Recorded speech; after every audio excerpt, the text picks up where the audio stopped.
Bonjour, nous allons voir ici une animation sur la circulation du courant électrique. Nous allons utiliser une animation qui est proposée par Erto Lionel, que vous pouvez retrouver sur le site Physique Chimie de l'Académie de Dijon. Je mettrai le lien dans le descriptif. Donc ici nous avons un circuit composé d'une lampe. Cette partie ici où nous avons un électrolyseur, nous ne l'utiliserons pas au niveau collège. Et un interrupteur relié à une alimentation de 12 volts. Lorsque nous fermons le circuit, nous voyons qu'il y a un courant qui est établi. Ce courant circule du plus vers le moins conventionnellement par la convention qui a été décidée par Alessandro Ampère.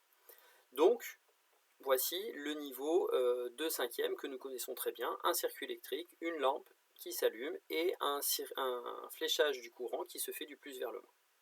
Si nous allons voir maintenant plus en détail ce qui se passe à l'intérieur ici de la matière, c'est-à-dire à l'intérieur du fil de cuivre. Donc nous avons un fil de cuivre qui est constitué d'atomes et d'électrons. Donc les petits points bleus que vous voyez ici, c'est la schématisation des électrons qui peuvent se déplacer librement de manière désordonnée, aléatoire, dans tous les sens. Donc matière constituée d'atomes, dans ces atomes des électrons qui peuvent se déplacer librement d'atome en atome. Lorsqu'il n'y a pas de force électromotrice, lorsqu'il n'y a pas de tension électrique appliquée sur la matière, les électrons se déplacent de manière complètement désordonnée.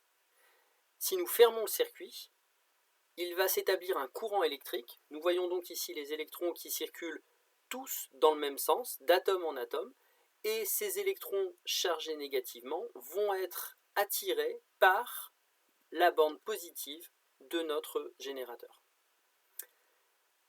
Il y a un courant qui s'est établi car le générateur peut tirer sur les électrons pour les faire se déplacer tous dans le même sens de manière ordonnée.